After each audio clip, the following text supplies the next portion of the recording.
Hey everybody, I'm Jesse Hill, I'm Hank Berman. and our special guest today is Christopher Duncan with Duncan Audio Services, LLC. Close. What is it? Duncan Audio and Production Services. Duncan Audio and Production Services. So man, how you doing? I'm doing well. Thanks for having me. Definitely, man. So you just got done with a big event, the Songwriters Festival.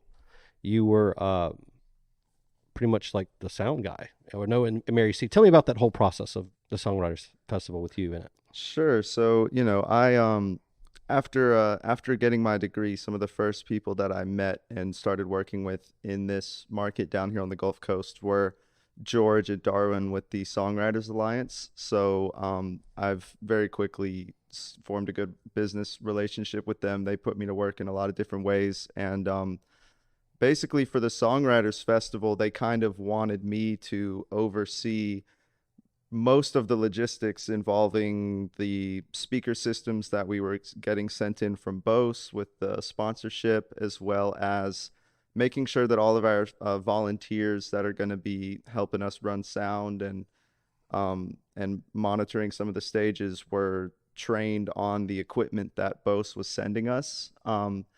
And, I kind of wore a lot of hats for the Songwriters Alliance. It was kind of a thing where a problem would come up and I would solve it. And so that was just a pattern that sort of came up. So it's hard to say what my role specifically was, because I guess my role was just general problem solver for the festival. But yeah, it was a lot of fun. I met with all of the volunteer engineers who were interested in getting some training on the Bose T8S mixing consoles that they were sending us. That was the big thing where, most of the volunteers that were, volunteering their time to help run sound for this thing were, they've been in bands or they've been around music. They have some experience. Pretty much all of them had only ever worked with analog boards and analog mixing consoles. Mhm. And the mixing consoles that Bose were sending us were digital consoles. So they have some digital signal processing, and for someone who's only ever used an analog board before, it can be a little scary when you throw that word digital in there. And so it was just a matter of making sure that our volunteers felt confident enough that they could use the Bose board, and they didn't feel like we didn't want them to be stressed out and having to figure things out last minute. We wanted them to enjoy running sound for the festival and have fun, especially since they're volunteering their time to do it. So, Yeah. I went through. Oh, go ahead. No, I was going to ask how many systems did you have? So we had 12 stages for the festival, but two stages had their own in-house PA systems that we used, and we just brought in the Bose mixing console. And then obviously the Mary C here has its own system, and then as well as Fort Marpaw on Front Beach, we just used the city's system because it works really well for that stage. So all in all, we had 6 fully deployed Bose systems, PA and mixer, 2 systems where we used a Bose mixer with in-house PA, and then 2 other venues that had their own setups. Mhm. So, and Bose sent us extra stuff that we ended up using in different ways. But they sent us 6 of the Bose. The Bose rep's gonna get mad at me if I get the model names wrong. But it was the Pro 32 L1. They sent us 6 of those systems, which we deployed all 6 of them. Then they sent us 3 of the L1 Pro 8 systems, and I deployed all 3 of those as well. And then they sent us 1 extra Model 2, and I didn't end up deploying it anywhere. It was kind of the odd one out of the systems. Kind of a backup one, so to speak, Yeah. or became that? Yeah, and so I ended up not deploying that, but I really tried to deploy everything that they sent us because they were so nice in sending us all this equipment. Absolutely. That's such great sounding equipment. Yeah, Bose, especially for the scale of these shows, of right. these songwriter shows. A couple guys with vocals and acoustic instruments plugged in, no like full band or anything. Right. Small to medium-sized venues. These little Bose systems really packed a punch for how portable they are, how easy they are to set up. The Bose rep, me and him kind of talked shop about their systems for a good bit, and he advised me on how to best utilize their Perfect. systems, and it was a lot of fun learning. What was his name? Jed was his name, Jed. from Bose. Really knowledgeable guy. Learned a lot just from talking with him. So, Good. Well, on it, to be edited out. Pop, pop, pop, pop, pop, pop. If Jed hears this, we wanted to include. If you let him know that we're talking of his product, it might be Sure. good Heck for him yeah. to check it Sponsorship out. over here. well, not just. I mean, but you know, Got some because he went above and close-ups. beyond, and it was good equipment, like you said. So I Yeah, mean, yeah. which Bose is. We use one at Pearl, and Wait, is that I own- is that a Model 2? I have a Model 2. I know yeah, that. it's a 2. It's a 2. Yeah. I like it. I mean, that thing's like Yeah, I have a faithful. model. Yeah, they're great. They're great systems. The tone match thing and all that. Man, so let's track back. First of all, I know Christopher Duncan. His mother and my wife worked together. The first time I ever met Christopher was in the back of a U-Haul truck, and we were moving furniture from one school to another. What are you smiling at? Because there's so many jokes going through my head right now that I better not say. No, so we were moving school furniture from one school to the new school, Lighthouse Academy for Dyslexia, and that's where I met him. And he was into. His mom was like, "Hey, I know you're a musician. You sing around the coast. Like, he's into recording." And so I was talking to him before he went off to college. So that's where I met him. And then he came back, and now he's this full educated sound engineer. So let's talk about like school and how that process went. Because most of the musicians we have down here are usually performing. Right, or Or self-taught or know enough to get by versus having a musical education in the particular field that you do. And I find that really interesting. Do you play an instrument? So, I am unlike most other sound engineers that I have met in the sense that I come from the perspective of someone who is a casual like enjoyer of music. I've never considered myself an artist. I don't play any instruments proficiently. The most I've ever done was like in high school, making beats on my laptop or whatever, like but I never considered myself to be a creator of music. I've Good always for you. Good for me. Yes. So You're not the tortured artist then. right.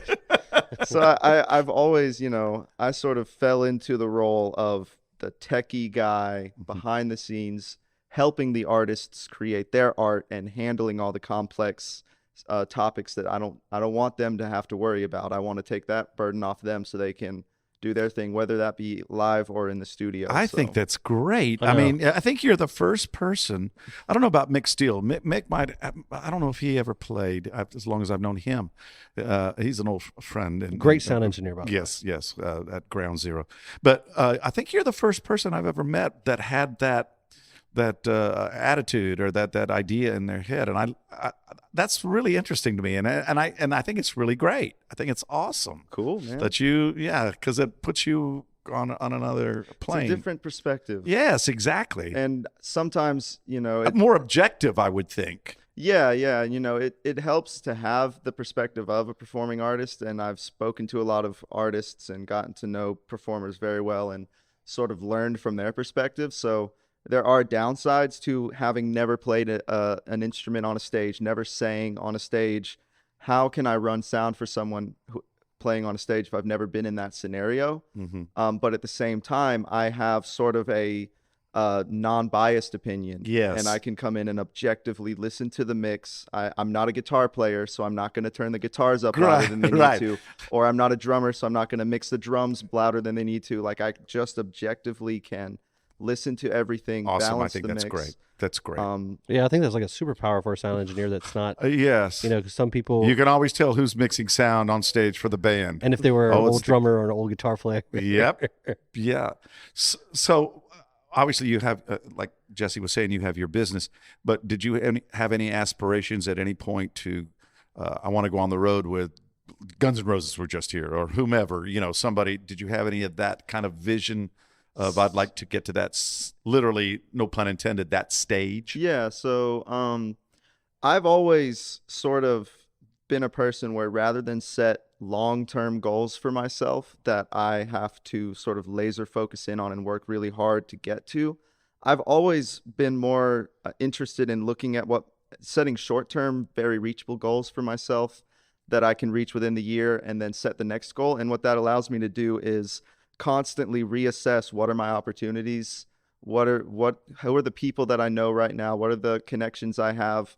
That way I don't have like a set path that I ignore other things in order to get to. I can just always be able to jump at the next best opportunity for me. So I wouldn't say that I have like this goal of being a touring artist or having my own recording studio or like whatever some other engineers' long-term goals are. I've always been more interested in like what are the opportunities I have now? What is going to give me if I chase this opportunity, what's going to open more doors for me so that I can see what the next best thing for me to do is. I've always been a short-term obtainable goal type of person. That's great. I mean, know. I really, really like your logic and your train of thought. Because that's, yeah, you don't want to get. I mean, I just think it's great. You don't want to get tripped up on something that is unnecessary. Right. And not to say I wouldn't want to go on tour with someone Sure. or do any of these Right. great things. I just don't want to ignore other opportunities because I Right. have something that I'm shooting for when I might have an opportunity that comes my way that's much different than that and that I end up ignoring because I want to obtain this thing. So Right. And you never know where things lead. So Right, that's exactly. That's another thing. So you might find something that might end up in that vein or something else that was like, this is really cool. I'm glad where I am. I think Right. it's awesome. Good for you. Thank you. And you like, so you were at Delta State University in Mississippi. They have the Grammy Museum up there. Tell me about that story about how you got that job and how you got into the program. Because Yeah, I don't know if it was so- fairly new or something, but Well, so got into the program or got the job at the Grammy Museum? give me both. Well, the job at the Grammy Museum is funny because my first apartment in Cleveland, my landlord his wife was the executive director of the Grammy Museum. So at that time, Boy, there's some happenstance Right. for Yeah. you. Wow. And at that time, I had no one in town knew me. I hadn't even started my first semester at the college yet. I had very little experience with live sound. I was just a kid moving to town, wanting to get into the school and meet people. So I just randomly ended up getting that job, and they didn't have any real, I didn't have a resume behind me to prove that I was worth investing in or whatever. But I got that job just randomly, and that job at the Grammy Museum really was what got me started on this path because they had the sound stage, a small theater, really well acoustically treated, and seats about 125, 150 people. And they have regional acts that come in and they put on these very intimate style shows. And at that time when I first moved to the Delta and went to Delta State, I knew that I wanted to be in audio. I wanted to be an audio engineer. I just liked techie audio stuff, but I didn't know if I wanted to be in the studio or do live or whatever. And through the job at the Grammy Museum and getting experience mixing and running sound in the sound stage, that's where I fell in love with live sound and realized that was the direction I wanted to go in, was to start my own company to do live sound full time and just be around musicians performing live and mixing live. So yeah, it was a great learning experience. Great working at the Grammy opportunity Museum. for you. Just, I mean, and why did you decide on Delta State for this particular Yeah. degree? Well, so I grew up in Laurel, Mississippi, and I ended up going to Jones County Junior College for no other reason than my friends were going. It was the junior college near where I grew up, and I had no idea what I wanted to do. So I just went to the local junior college. My major was general studies because I just needed to figure out what I wanted to do. And at the same time that my first semester at Jones County Junior College, there was a new program starting, and it was a music industry studies program. And a buddy of mine signed up for guitar lessons with this new instructor on campus named Matt McGuffey. And he told me, hey, you got to meet this guy. He's teaching me guitar, but he's also starting this music industry studies program. He's like building this recording studio, and he's generally a really cool guy. And I didn't have anything else that I wanted to do. So like I said, I was making beats on my laptop, and I was a appreciator of music. I loved listening to all genres of music. I wasn't a music creator, but I had an interest in it. So I started the music industry studies program, and it was Matt McGuffey that really got me interested in the behind the scenes techie world of audio engineering. And I didn't even realize that there was a career path for someone in music having nothing to do with making music. I didn't realize that I didn't have to learn how to play an instrument or sing in order to be involved in music and around the world that I was interested in. Sure. And so it was, I did 2 years there, which was COVID happened in the middle of my first year. So really, I did like 1 semester in person and then a year online in Zoom calls with Matt.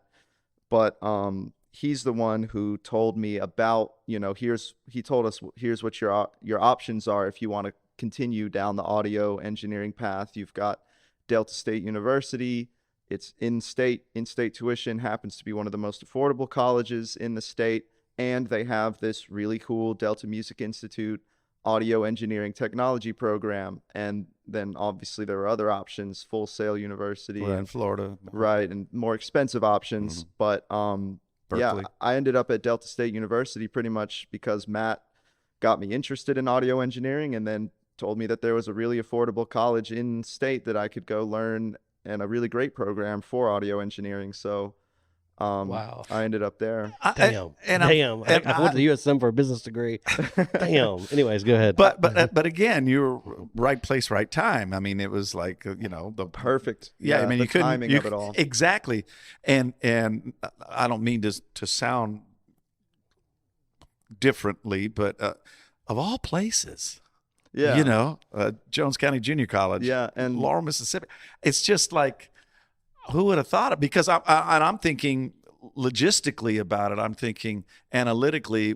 Well, how many people would be interested in that and that populace? there was 8 of us the first semester. That's what I would figure to be There was a 8 handful of people. By my last semester there was like 13, 14, no, more than that. There was, I think, maybe like 30 people in the program. So it grew very quickly. Yeah. That's awesome. That's but good. I That's think it successful. is too. Yeah. So like that last semester was kind of cool because it was like the 6 of us at that point who were still in the program that were now the upperclassmen, you could say. Sure, yeah. And then there was like the next year, the next class below us, there was, 15, 16 people in the class. And it was like, wow, like in 1 year the program grew. I'm sure he's doubled and tripling Yeah. and everything else. But I think it's also a nod to this guy. I think to your the teacher major slash thing- mentor. I guess he could be. He could be a Yeah. mentor. Definitely a mentor. Yeah, I mean, and that says a lot about him and maybe his vision. I don't know the obviously this is the first I'm hearing about it, but what led him to be there or led Right. him to initiate the So- program. So I think this is incredible. The thing about Matt was he wasn't just a teacher. He would meet with you after class if you wanted to, and you could sit there for 3 hours and have a conversation with him. That's really good. And it could be ranging in topics. He was somewhat of a therapist at times for us. He would, I'm sure an older he was just a brother friend. or Yes, just a, close friend. wore a lot of hats. Yes, and And he's still there? He's still there. He's still Matt McGuffey with the Music Industry Studies program at Jones County Junior College. Maybe we should talk to Matt too. Yeah, I think man. you should. Yeah, we should He have him was on in the show. town this past weekend. He did have a Well, show. he didn't call us, did he? No, I think it's great. Yeah, if you Yeah. drop him a line or something, say, Yeah. hey, these guys want to talk to you. Oh man, yeah. If we could great. help further his career and further the program, of course. Yeah, we sure. definitely could push up on a Because push out a I message. mean, that's just so cool that you guys could be the pioneers, the big six. Yeah. I want to go back to what you said about sort of right place at the right time, Mhm. because there have been several incidences of that in my life. You've mentioned 2 already. I mean, Right, your so- landlord, Yeah. So McGuffey. the way I even got into Delta State University Yeah, listen to this. This is was good. pure just right place at the right time. So I made it through junior college. It wasn't hard to get a scholarship to Jones County Junior College. I just made a decent ACT score and got in, no tuition. But getting into Delta State University was hilarious because I wasn't fully decided on if I wanted to go. So I hadn't gone and, way ahead of time applied for scholarships and investigated different things. I just wasn't really, I could have done more to ensure that I was going to get where I needed to go. But what ended up happening was it was the summer before my first semester at Delta State University, and I called up the Office of Admissions and I met over the phone one of the people working in the admissions office, Mr. Gunner, and I just had a conversation with him, just started telling him who I was, what I was interested in doing, coming to Delta State. Me and my girlfriend are going to move out there and get an apartment, and she's going to support me through college and whatever. Just had a human conversation with the person at the admissions office, and I asked him, is there any opportunities for scholarships? Like, what can I do to make sure that I can make this happen? And they were like, all right, well, how are your grades? What's your ACT score? Okay, you qualify to join PTK, which was an honors club.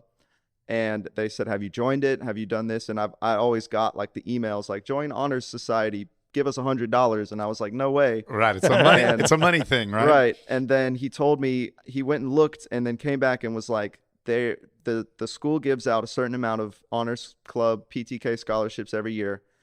The deadline to apply to the scholarship is in 6 hours from right now. And there is one scholarship left. You gotta be kidding me. There is one left. So I got off the phone with him, and I've already graduated from junior college at this point. I go and I log in and I pay the $100. I join the honors club. All throughout my 2 years there, I never went to a single chapter meeting. I never did a single hour of community service. I never did anything that the honors club would have wanted me to do to stay in the honors club. I just paid the $100 fee, was technically it's all about the money, a baby. member It's of all the about club. money.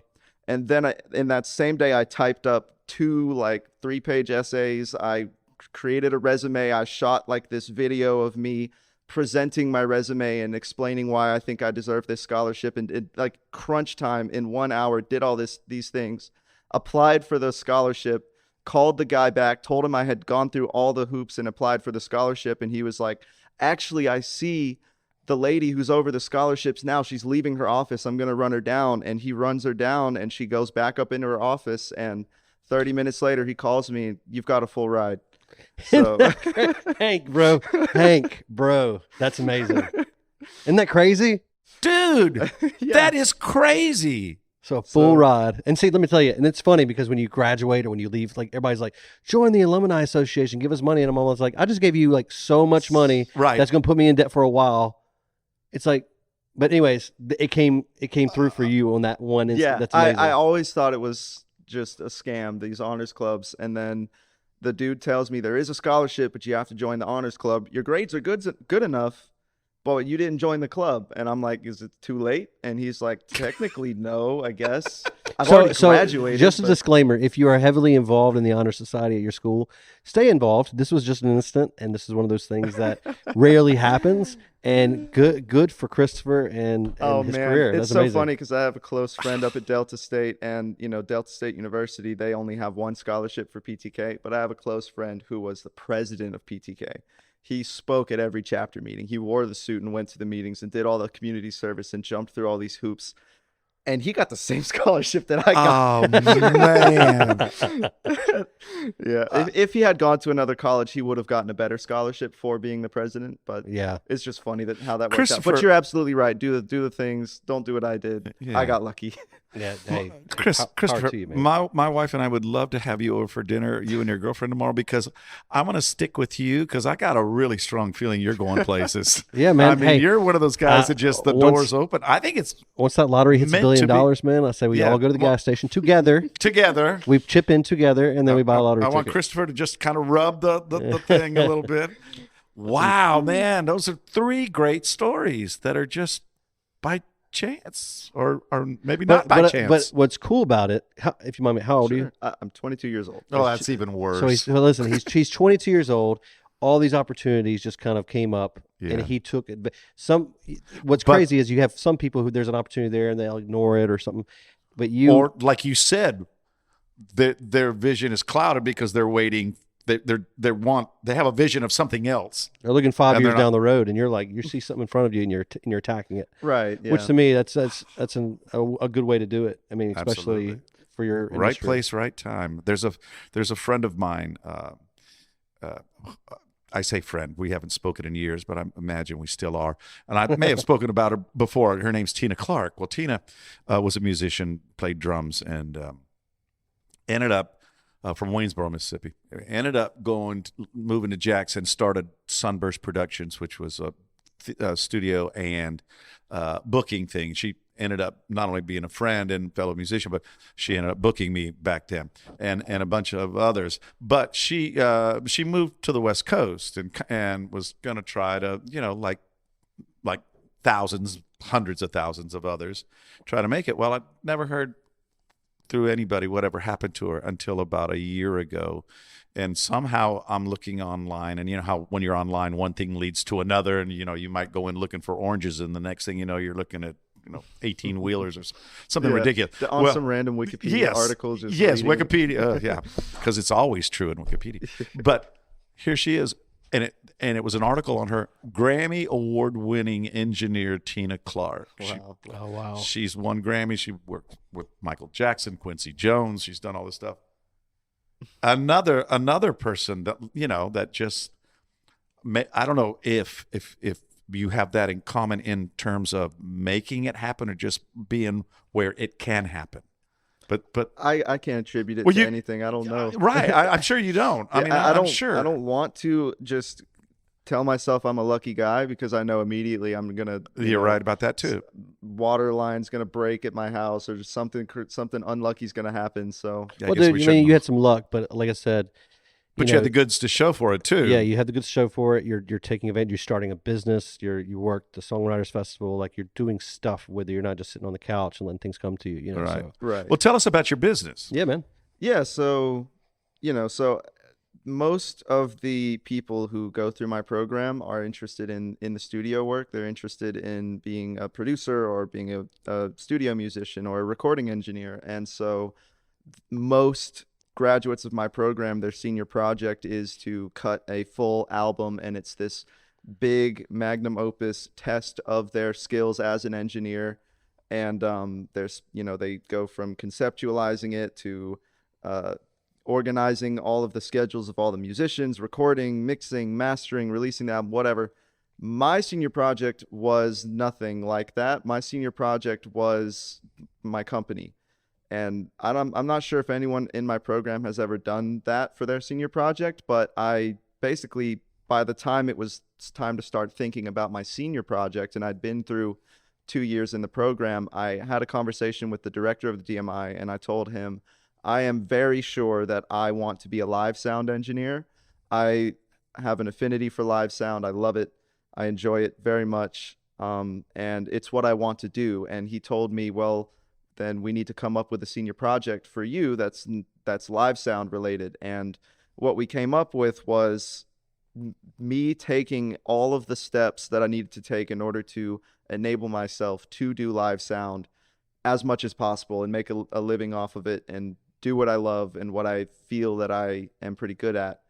And so, yeah, my senior project was to create my LLC and create a business model, budget for it, market analysis of where I was going to be moving.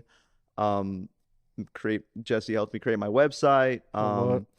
All of these things that I did in order to prepare myself for this big transition of I'm a student and I'm learning and I'm getting all this experience. And then as soon as I graduate, I am now a quote unquote professional audio engineer. I have my own LLC. I'm operating as a full-time freelancer. And so that's what Duncan Audio is. And yeah, the LLC is Duncan Audio and Production Services LLC.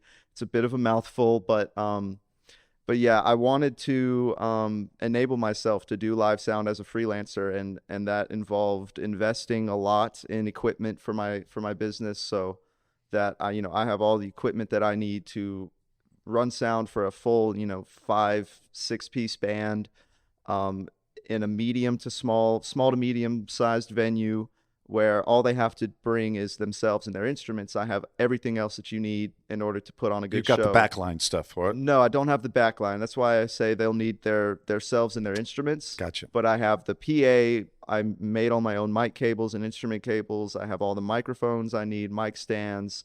I even have some rudimentary stage lighting. Obviously, I have my front of house mixing console and digital snake and everything that I need. So to What did you do, or what are you doing to get the word out about Duncan Audio? Good question. So, I've come to realize that the best way to market yourself as a freelance engineer or as a freelancer in general is by word of mouth, by having a good reputation. I know that, there are steps that I should be taking to market myself online or whatever, but the way that I've always gotten gigs was by having someone who I worked with in the past that I did a really good job for, and they, told their friend that needed a sound guy about me. And so that's the number one thing that I'm doing to market myself as an engineer is being as reliable and as possible to all of my clients. And that goes into what my business model was when I had to put all that together. Was the first bullet point was reliability. I know that I may not have the years of experience that other engineers in this market might have,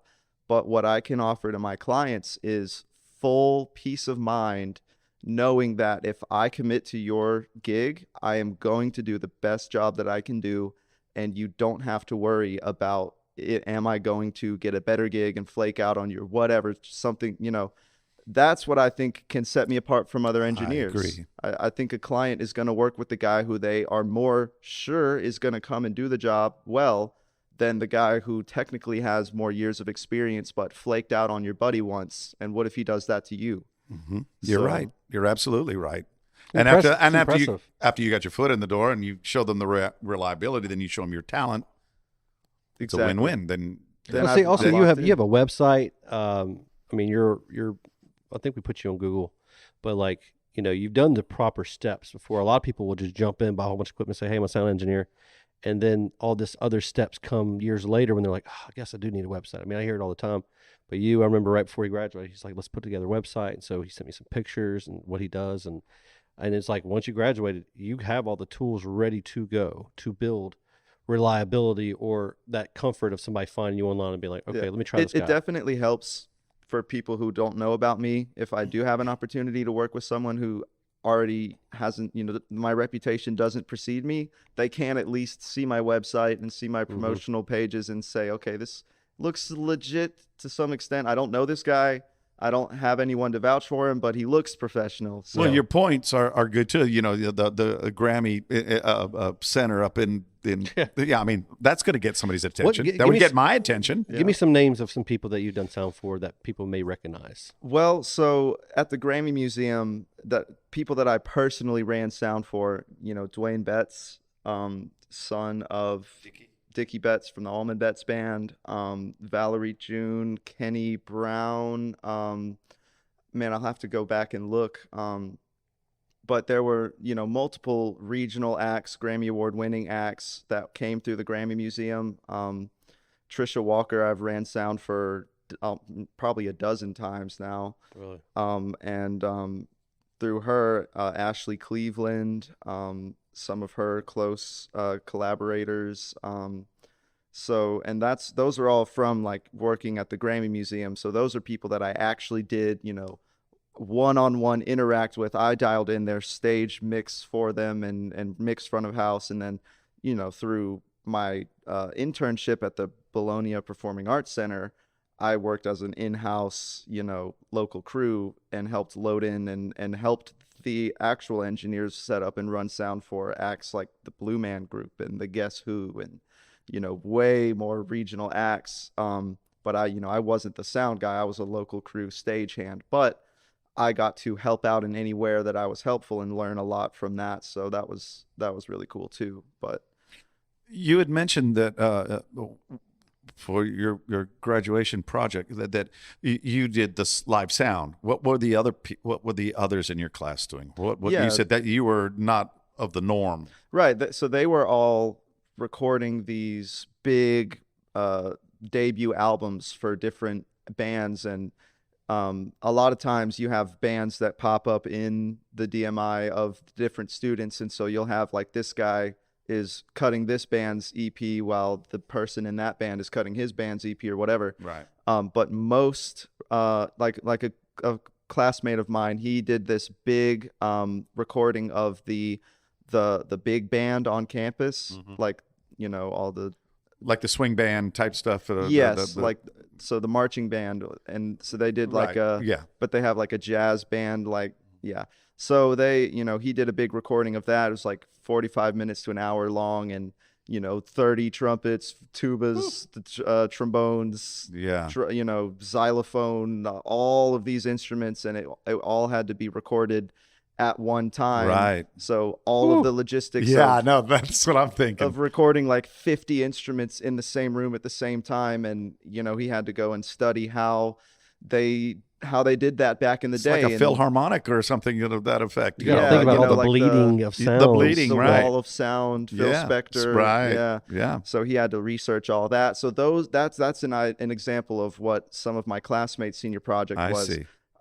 Less, slightly scaled down from that, you have guys who just find a band that has a really solid sound and they have a lot of songs, and so they put an album together, and you cut 10 tracks for their Right. album, and everything is fully tracked out, mixed, mastered by the engineer. Right.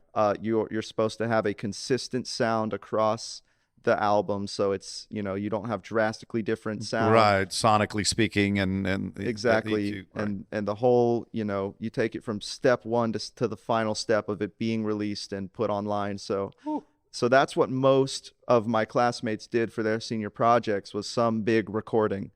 Not so much what I did, which was honestly more music business oriented than the recording arts. Do you think that set you apart? Maybe not. I know you didn't do that for that reason, but do you think just because it was a different approach than what the norm would be, that possibly that could be like, oh, this kid is thinking differently, or he's got a different outlook? Yeah, and I don't want to talk too good about myself in ways that I understand. sounds narcissistic or anything, but I definitely think that I, prior to pitching my senior project, had sort of set myself apart from some of the other class or students at Delta State University or in the Delta Music Institute. So the director of the DMI and the faculty, they already knew that I had some other sort of path going for myself, and that I was kind of pulling away from the general crowd and trying to figure something out for myself. So They're here and you're over here. right. So they kind of, they encouraged it, and were like, we're going to help him do what he wants to do, because he's actually going to do it. Another stroke. So Another thing. Yeah. yeah. So That's interesting. Yeah. It's cool, isn't it? Yeah. And to see it somebody is. young like him, you know, kind of tackle this head on. Well, and just go the through all fact that you are saying somebody young like him is what really gets to Hey man, I used to be the young buck, and now they're coming up. And, That's and right. It's like, how does it feel, Jesse? it's Yeah. it feels like analog.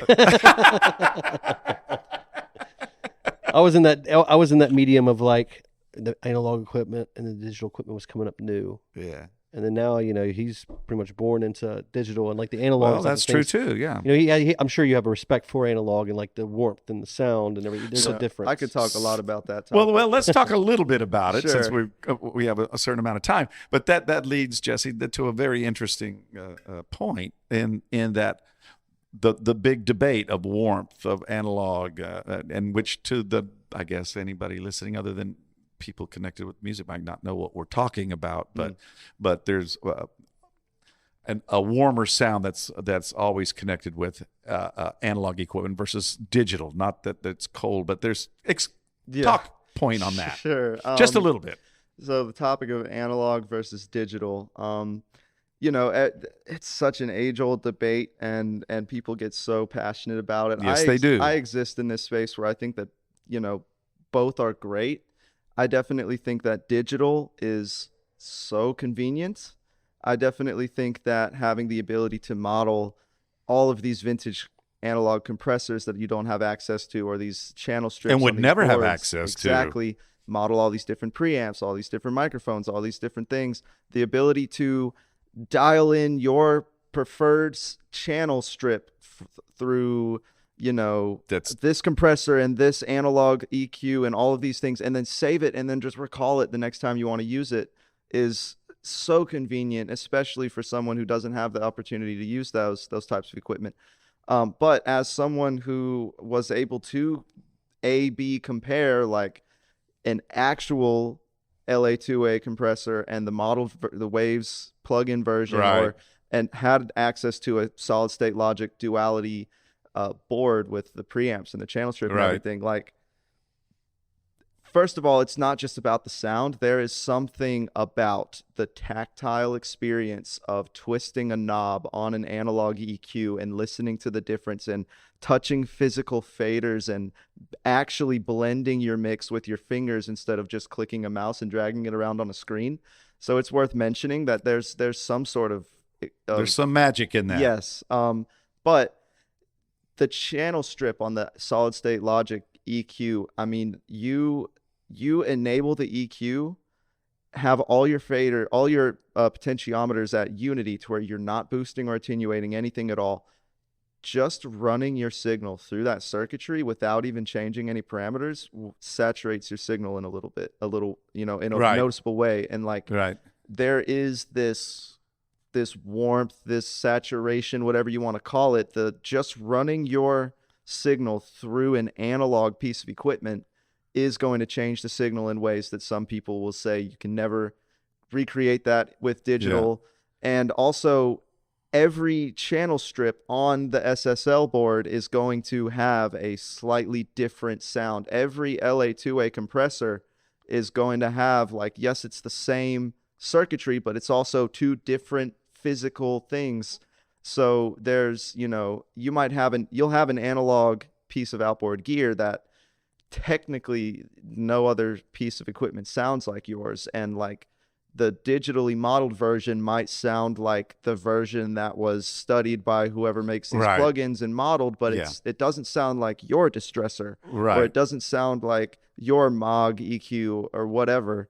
So those two examples that you gave, every major and minor plugin or company that does plugins has SSL, or those are two of the things that are constantly at the top of the list, that trying to emulate or trying to get across. So, and I have no idea. I own some, but I have no idea how that works in developing R&D with it. But so I guess I understand what you're saying.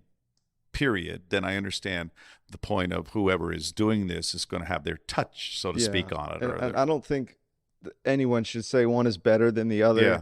They both have serve a purpose, or have pros and cons. Or, and that's what Casey. We interviewed him on season 1. He's from Jackson. He has a recording studio. Yes. He uses a lot of analog and digital, and he pretty much said the same thing. There's not one that's better than the other. They all serve a purpose depending on what you need, and I respect that. Yeah. And just for the audiences, so they're aware, we are talking right now in Universal Audio SD1s going into a Universal Audio Apollo X4, and we are actually using a couple plugins on our voice right now, and we're actually recording those plugins, so I'm not going back and having to do it. So we're actually using an emulator on the job. Yep, a digital analog emulator right now on our voice, and it's very convenient. It's not heavy. It's not expensive. I don't, and I think that most folks, they really don't care or can tell. It doesn't matter as long as to the person it sounds good. You want to hear some crazy? I just learned. I'm so sorry.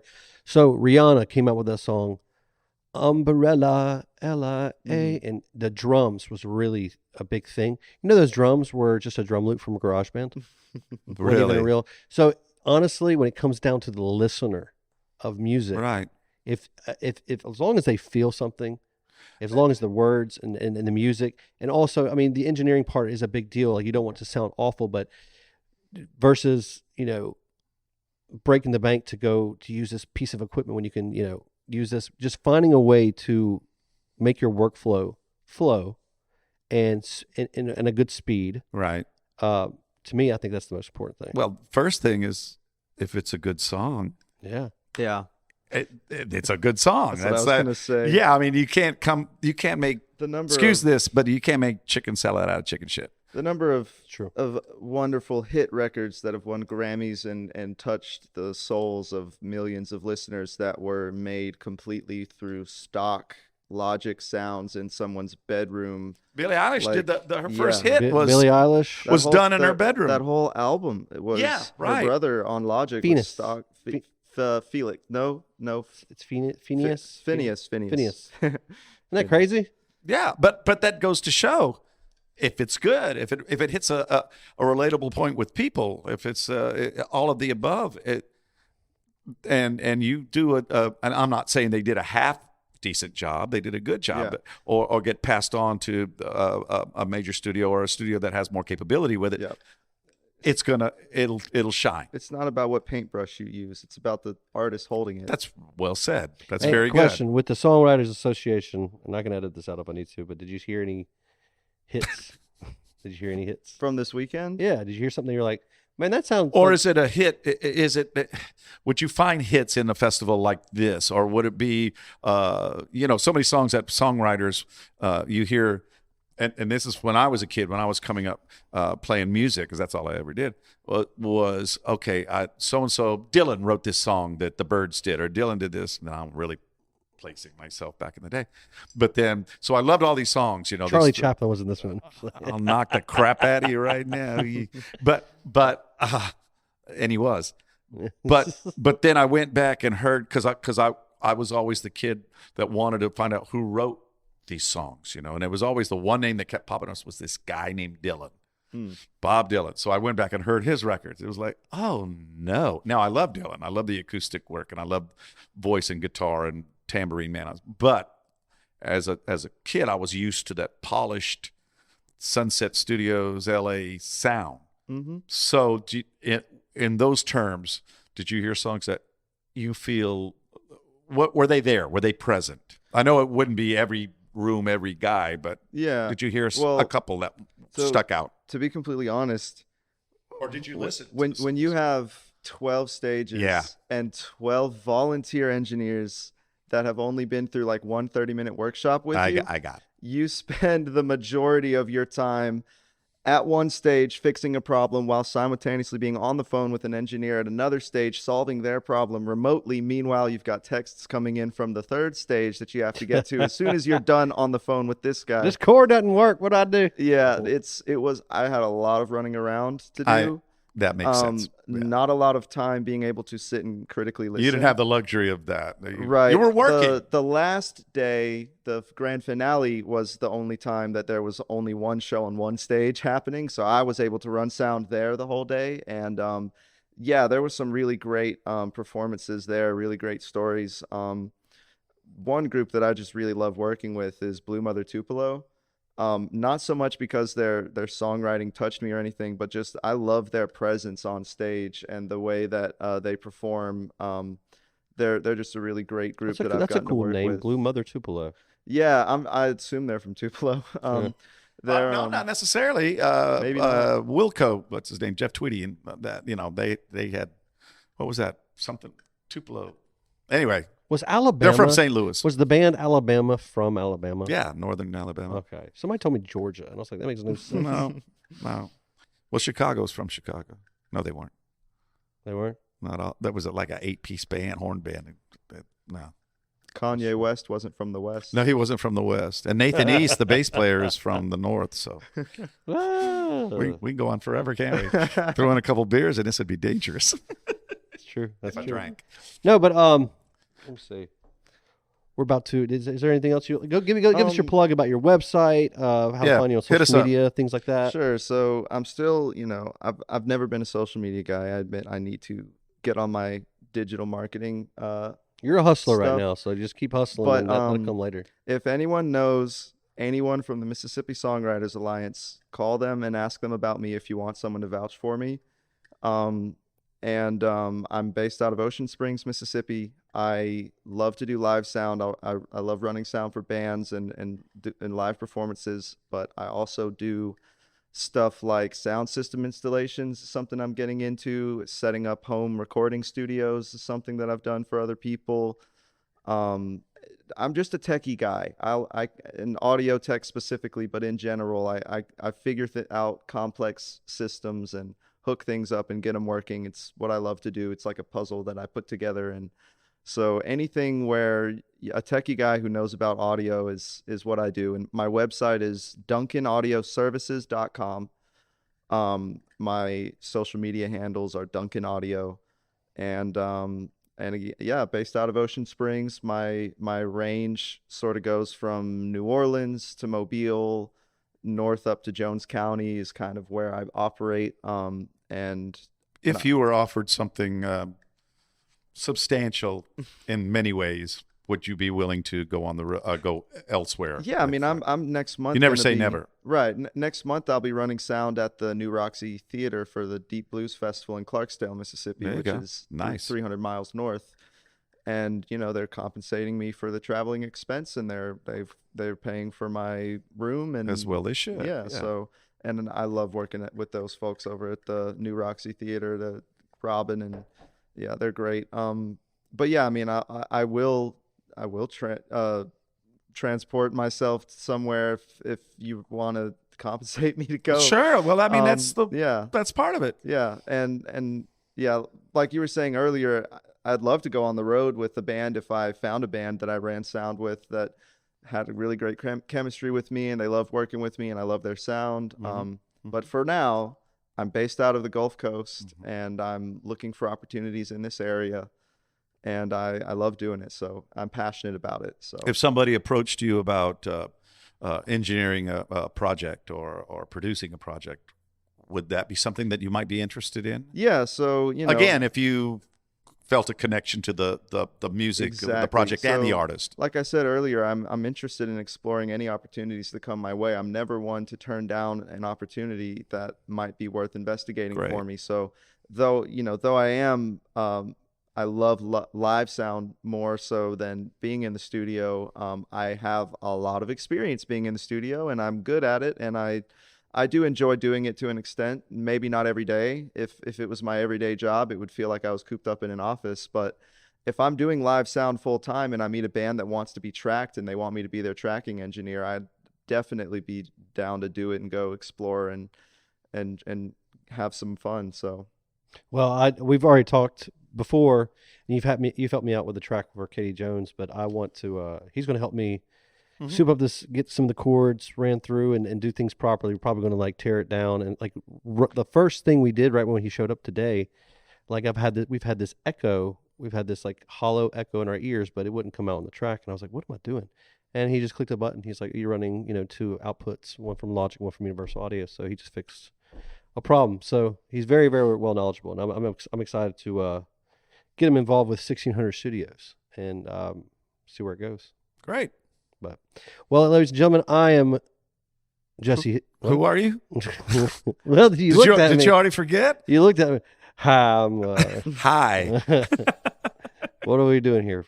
Hey, everybody, my name is Jesse Hill. I'm Hank Berman. And I'm Chris Duncan. And thank you so much, Chris, for being here. Until next time on the High Note Podcast. Stay tuned.